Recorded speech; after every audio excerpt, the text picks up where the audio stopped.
The dog ate the cave.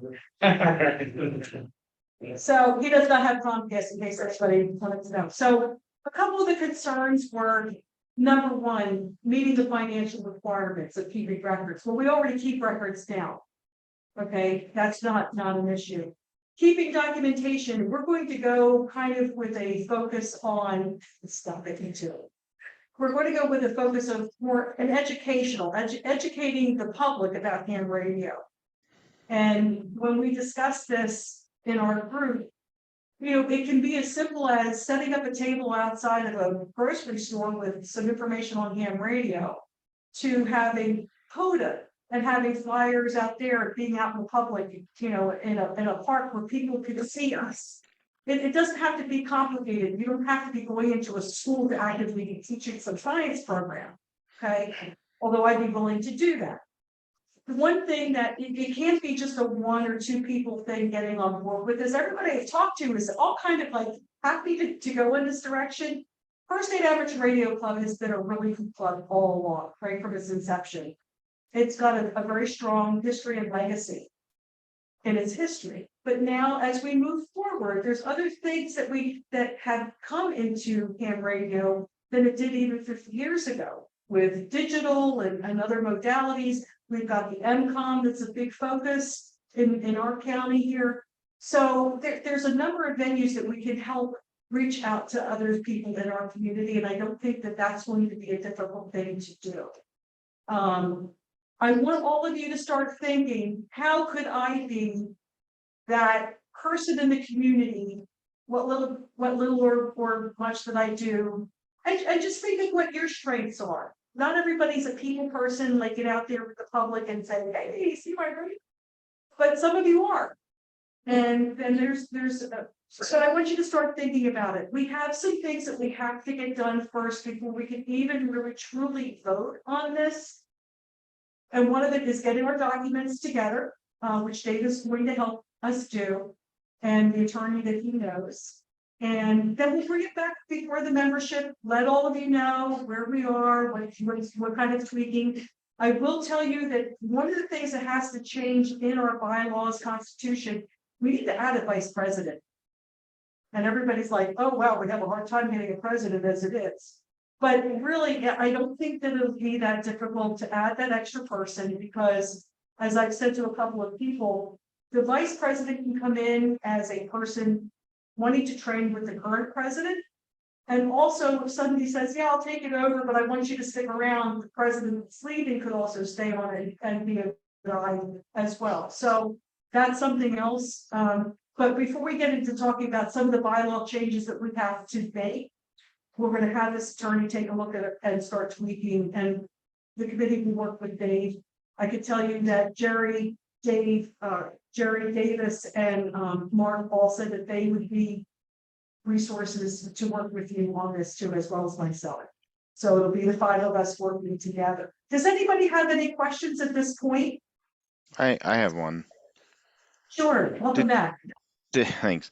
Did you say we have to have a vice president? No, we're going to add, I'm telling you that we need to add a vice president. This is the only organization I've ever been a part of that has a president, secretary, and treasurer, and you missed that second person. There's a delineation between a secretary and a treasurer that is different than a president and vice president.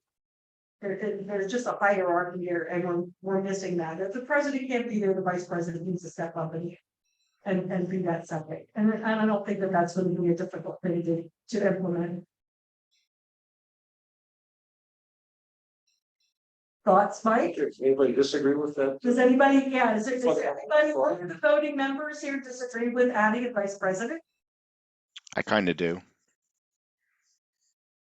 You have the floor, go ahead. In all the years I've been with the club, I've seen the struggles of getting a president, let alone having to fill a vice president and a president role.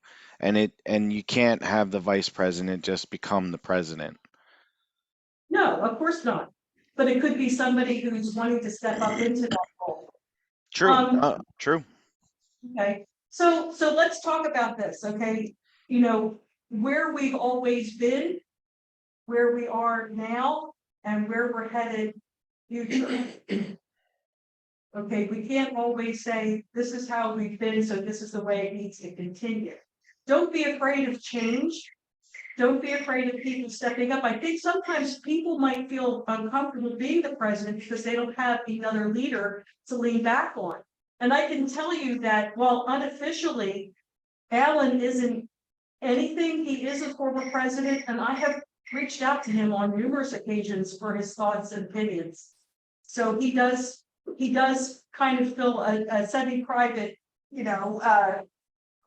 former president, vice president kind of role.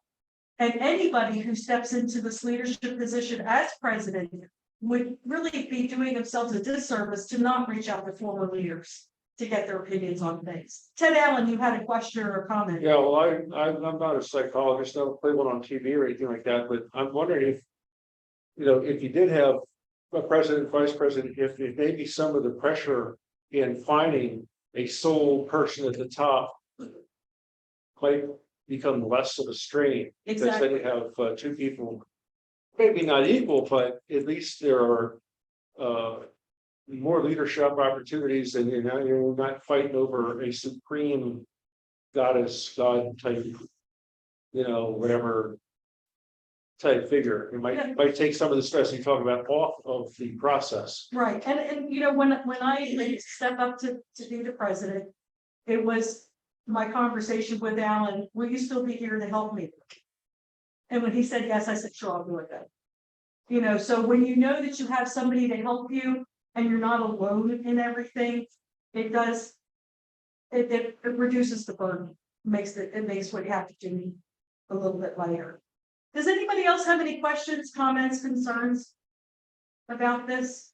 So I just wanted to bring you up. It's probably going to take a couple of months for us to get up to stuff with this. Dave Stepnowski had made the comment that what we do when they submit with DRAs to move forward with the 501c3, there's a guy that's down in Kent County that was referred to us by John Ferguson, our section manager, to use it. He was the one that helped the Sarah Club get their 501c3.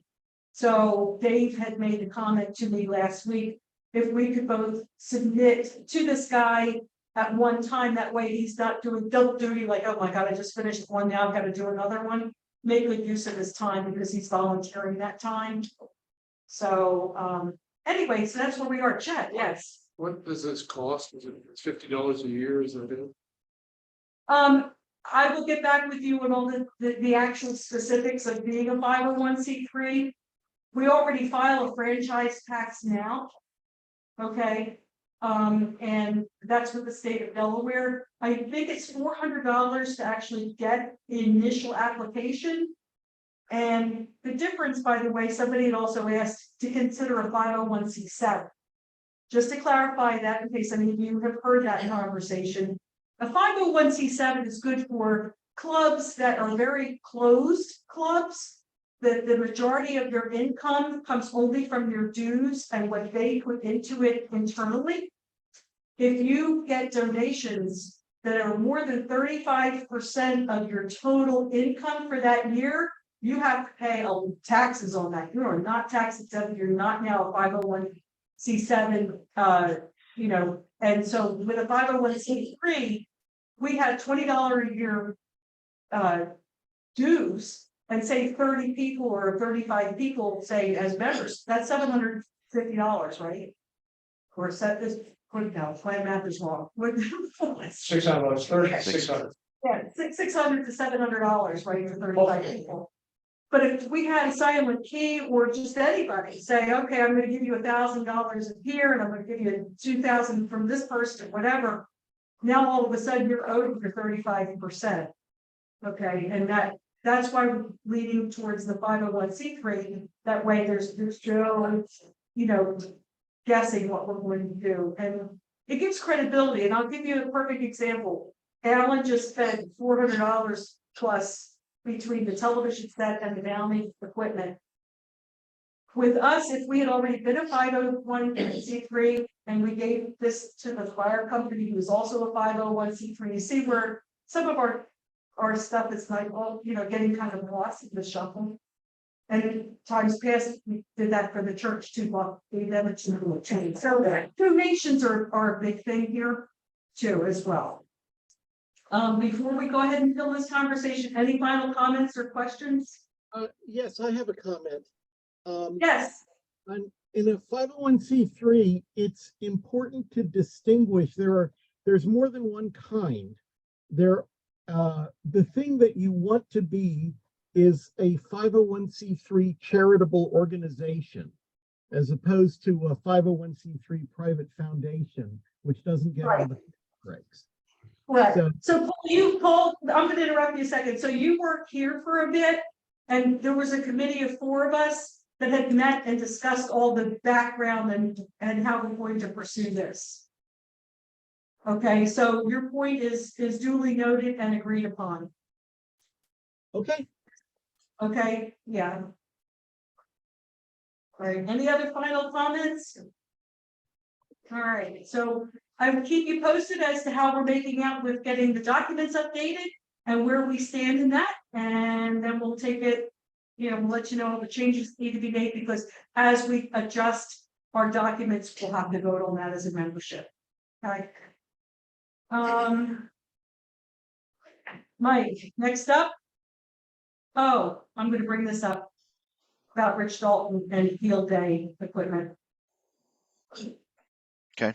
All right, so I had an email from Rich, and summer field day, he's been holding all of the first aid club's equipment. And this year will be his last year. He's going to bring everything to field day, and he said, I will not be taking any of it home.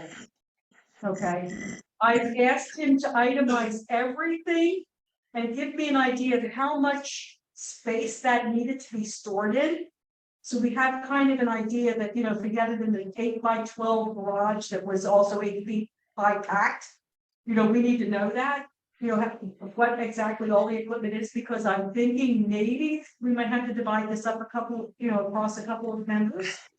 So I would like all of the membership to start thinking about, do you have any space at your garage or a shed that you could safely store some of this equipment? Some of it's going to be antennas, it's going to be cables, it's going to be tables, it's going to be the canopies. So it's a variety of stuff that needs to be stored. So please start thinking about this, because I really don't want to have to rent some kind of a storage unit. Yes, Mike. I would just comment that Rich has stored this probably for greater than 10 years. Yes. So it's been a very, very long time, so I think somebody else. More like 30. Take it over. 30 years? Oh, yeah. Yeah, so it's been a long time, so it's time to pass the baton to somebody else. Yeah, and even if a couple of you can share the wealth between you, that might be something doable. So please start thinking about it, see what you all can commit to. And we have until June, but then, that's it. Anyway, alrighty. Also, Dave, we were talking about dues. I asked Dave to be checking the post office box at least every 2 weeks for any dues payments or anything else that we might need to mail to him. And he did agree that that was something doable. Evidently changes within the city of Newark with parking and getting into the post office. He used to be able to go, he said at one point in time, on a Sunday to check the post office box, but now they lock the door and you can't get into the post office on a Sunday when there's like easy parking. And so that's been a real hassle. So please be patient, but if you have sent something to the post office box and you do not see that it's been cashed within like a 3-week period, okay, please email Dave Drew directly to find out what the status is of your check. Okay, so that way it's not sitting out there, like he's away right now. So that's an issue, a valid issue. He's not always home. So, but moving forward, if you remember to do that. Did I lose Mike again? No. Oh, there you are. You know what happens when people turn off their cameras, people start moving around. Yeah, you're up at the upper right hand corner of the work from the middle of the screen. What's the next, Mike? Winter Field Day? Winterfield Day, all right. Mike, W3ASW, you wanted to have a few minutes. Yes, I need to be able to share the screen. Okay, go ahead and do that. I tried it, won't let me. Should. Here, share the entire screen? Yeah, Like share that. screen. Oh, there's no other option. There's no other option. Blind out. The green share screen? Yeah. No, when you click it, I can't, it won't let me share it. Fine. Well, you know what, you're, Or okay. stupid question, anyone. If he's there, all Yeah. right, if I make you a co-host, Yeah, The permissions are there that anyone can share. it's down at the bottom of the screen is a green button. yeah, I click it. And then I get a screen. Comes up and says, what do you want to share? And I said, the screen, Yeah, and yeah. it says share is blacked out. Try just an app. The window itself. See? Sure.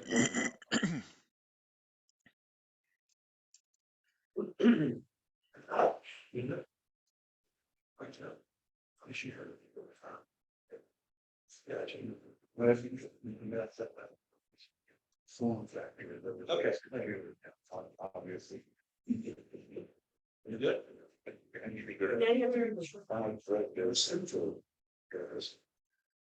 None of it, so what you get to, What I said.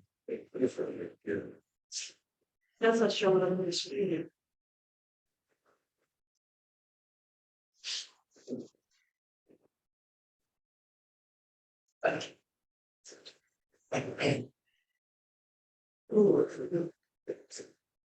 You can't repeat this like this.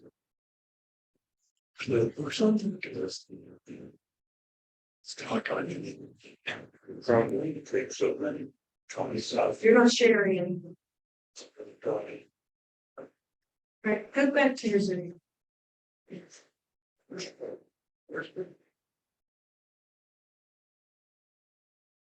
You're right, it's coming in this blog. It's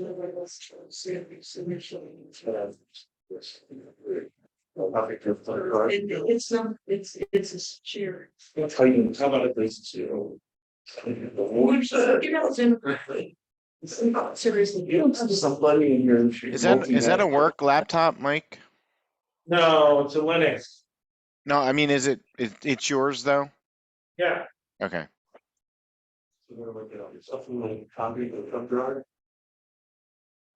Maybe Zoom needs a driver to share or something. I don't know.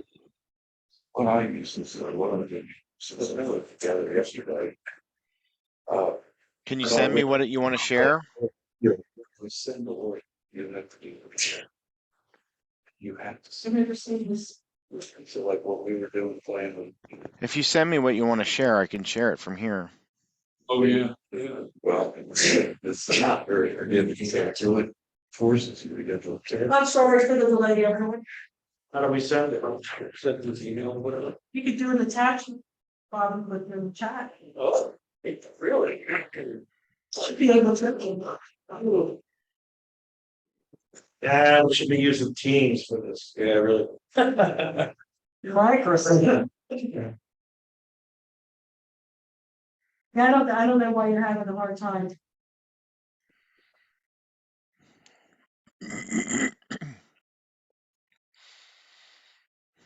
Because Chet was able to share his screen, no problem. Was he? He has, when you click, it comes up as a black box for him to. That's what we're getting. You get anything, Mike? Yeah, I got a text file. Yeah, there we go. Put that puppy up. All right, one sec.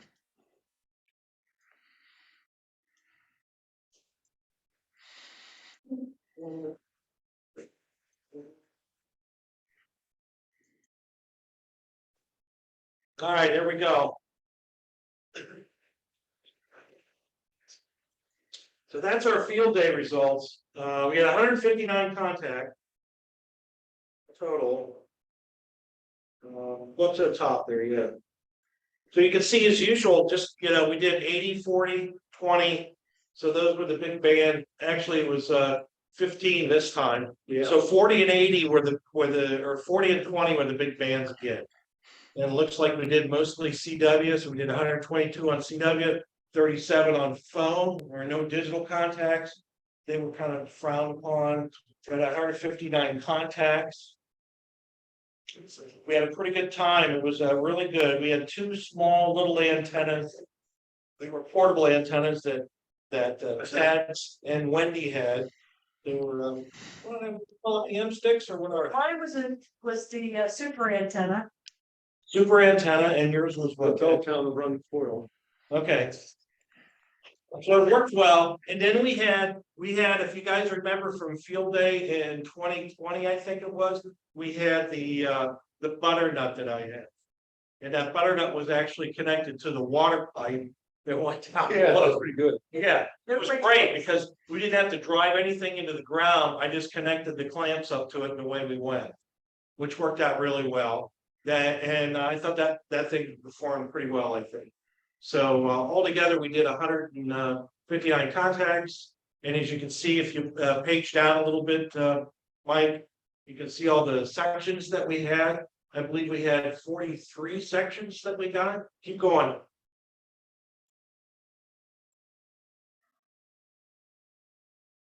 Uh, 45 sections. So we did that, and it worked out pretty well. Country wise, we just did Canada and ourselves. However, I did work probably a dozen French stations on 20, some on 42. There was a French contest going on at the time. Yeah, it's Yeah. We worked all three of the US sections, section 3, 4, and 5. For that, we got that. So it was pretty much, everybody had a good time. I thought it was, it worked out really well, I think. We had a little bit of few rig issues, but it worked out really, really well. As a matter of fact, we didn't even use a logging program, and we only had 2 dupes. One of them was by me.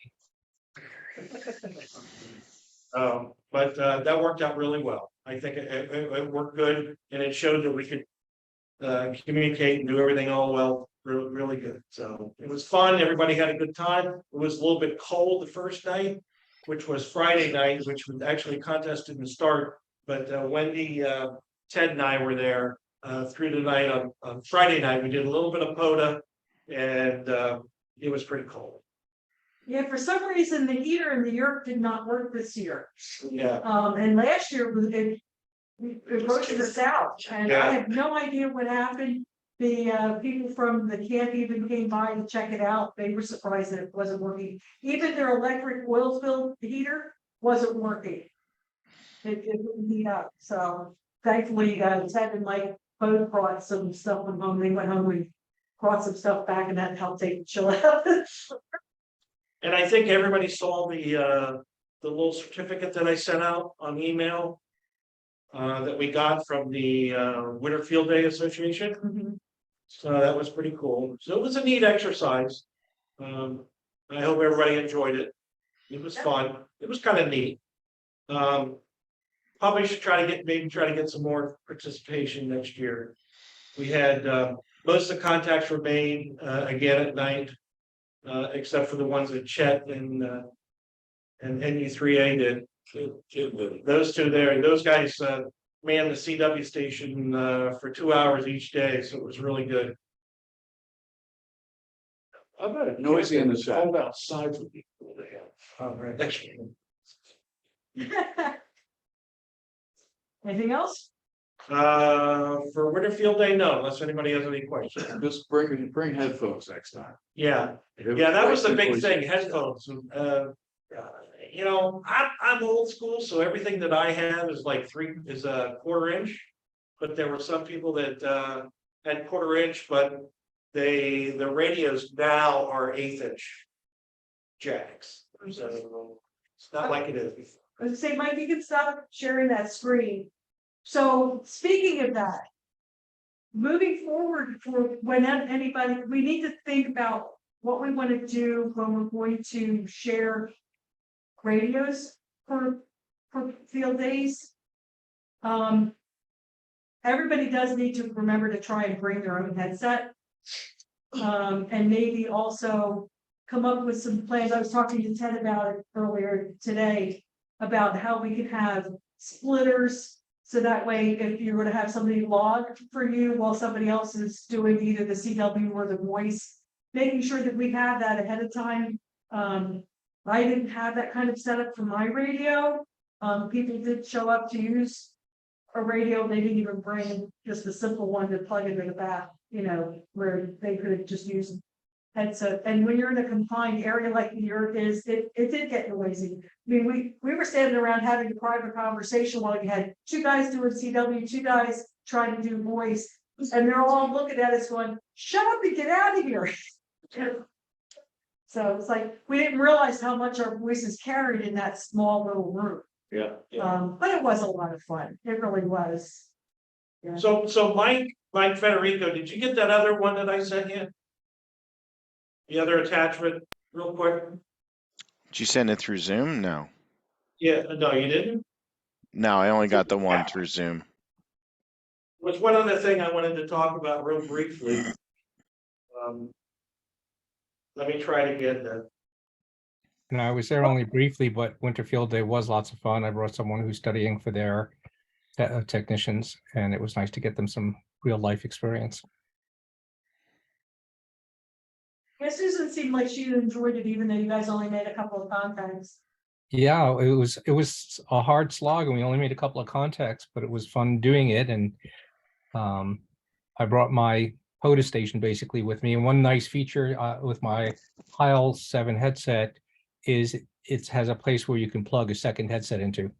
So that was nice. Yeah. Okay, Mike, did you get it? No. No?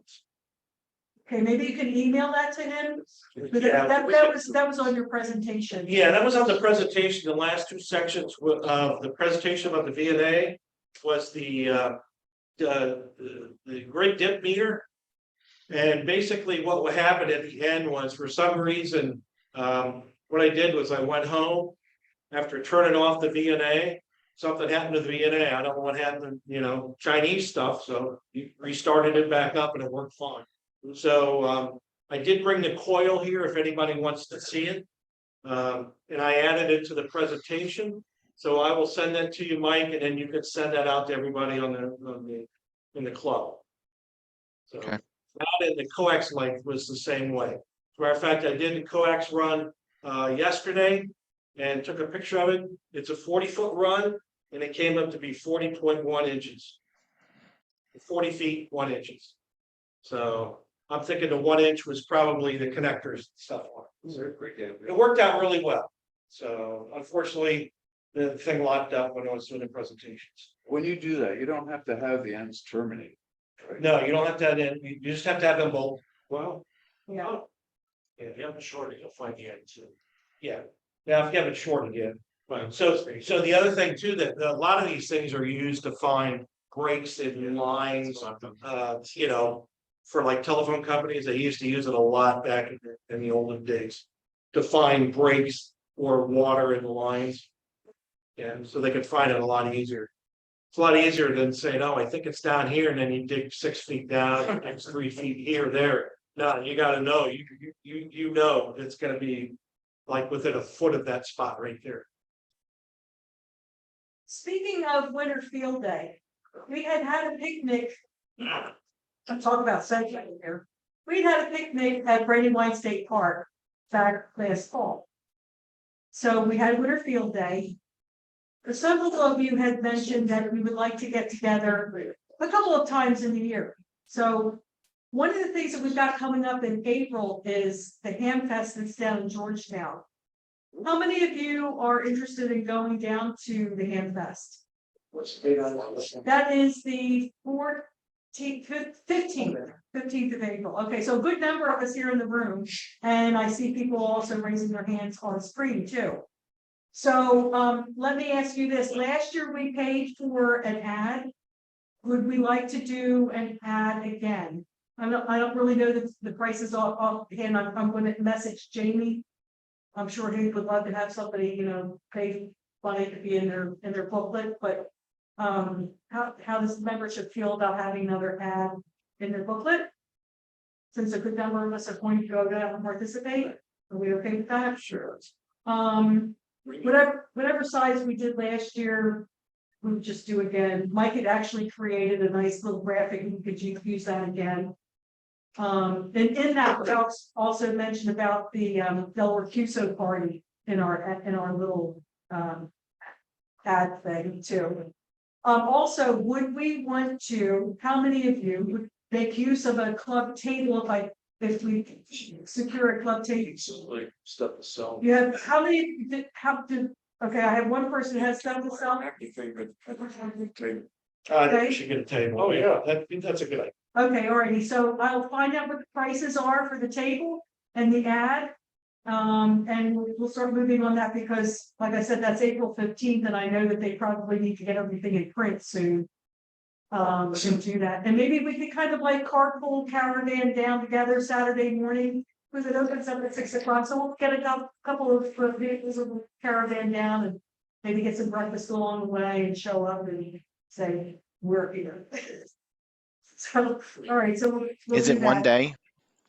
Yes, it's just the one day, Mike, and the doors for setting up start at 6 a.m. and then it goes until 3 p.m., I believe. So that's kind of like the April thing, and then we have summer field day the end of June.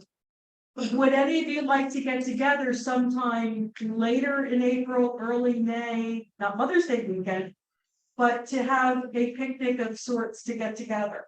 First weekend in May is the Delaware CUSO. The CUSO party is the first weekend of May. Mother's Day was probably the second weekend, right? So just throwing this out there, we could talk about it again next month, maybe finalize a date. But how many of you would be interested in participating in a picnic if you could? Mike, stop sharing your screen. Okay, so I've got a couple of hands raised here, a couple of people not paying attention to me here in the room. So they're confused. Yeah, I love you guys too. All right, Peter, Jerry, you guys are good. Jerry, I know you had put a request in to do stuff on a Sunday because of conflicts with the synagogue. How many of you would be open to doing a Sunday afternoon picnic? Could that be a problem as opposed to a Saturday? No, okay, I'm seeing. Peter, is that okay for you on a Sunday? Is that what your hand was raised? Okay. All right, so we'll entertain that. We'll see what we can put together. And so I'm just trying to do the social stuff for the ham radio gathering together. Mike, what else? Mike, how do we go? That is everything that I had from you on the list. Okay, all righty. So, any other new business that anybody wants to bring up? Chet? Where are we going to have field day this coming summer? In fact, do we have a field day coordinator? I asked you and you are on board with that. Okay. Who was that? Dave Scott is going to be our field day coordinator. I kind of coerced. We're field day. So we had very positive response to Lum's Pond last year. So would you like to poll the membership? Would they want to go back up north or south or what? I liked Lum's Pond. I thought that looked up good. It's like some northern venues I'm wanting to explore. So we're going to handy outdoor center. Somebody why that might be a good possibility. And I know someone at the Brandon Week State Oh, who could get us overnight. I might want to go there and see if we can get overnight. Well, there's the perimeter area up there on, Yeah, it could be, But yeah, I am looking at one of the northern alternatives. As a kind of a general consensus, I am on record for, sharing the locations every year. No one should have to pump it up every year to like one particular location, if you're south of Canal or Newark guy. But I think 80 years, one northern, one southern. Yeah, so If we go that route, yeah, I'm not hard over the way, but if we go that route, then this year would be a northern. Venue. I understand Bouvet Island, is real popular. Yeah. oh, Bouvet Island was a bust. Where? That's a shame. They did not, But anyway. if anybody's got some ideas, please let me know. Yeah, keep that, What I have to do to get this. Dave. Dave, you mentioned something about North. I didn't quite hear that. What did you say about North? No, I said, in fairness to the entire membership.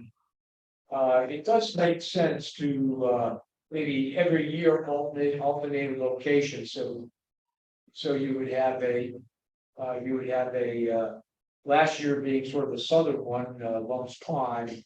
Then 2023 would be, if we alternate that, that would be a more northern venue. But again, I'm certainly not hard over on that, and if, a general consensus, hey, let's try it one month on again, This is somewhat of a democracy. People got ideas, we'll throw them out, we'll see which ones people like. Like, one thing is key is we need to make sure we've got porta potty capabilities. So, and we did have that at one pond. Yeah, right. So, if we did the primitive that was up at Brady one, I don't know where. They actually have parallel, they have to In the primitive area? Yes, they do. Yeah, they do, yeah, they do. Yeah. Like Lumps Pond. Yes, Yeah, because that's the primitive campground for the youth is, yeah, right. Just, not to digress too much. I hiked up through that, and that's a great spot, it's kind of out of the way. An advantage of it's kind of out of the way, a disadvantage is if we are trying to engage the public. And say, hey, this is what ham radio is all about, you're kind of isolated from it. Whereas other locations in the park where people might see you. That I think was one issue was in Lumps Pond one last year, it was great, I loved it. But we were sort of like isolated away. You weren't getting the word out to the general public, so to speak. Well, And even a lot of our members had problems finding it. well, that's because, they probably didn't follow the directions. Okay, but, because there are, it's pretty clear to get in there, but anyway, one thing that I've noticed in the several field days that I've been around.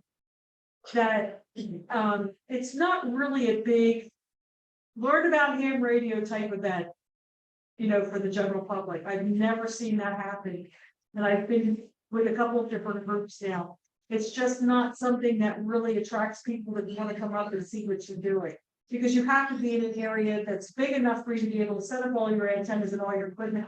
You really are kind of off the beaten path, even if you're using a school, school grounds.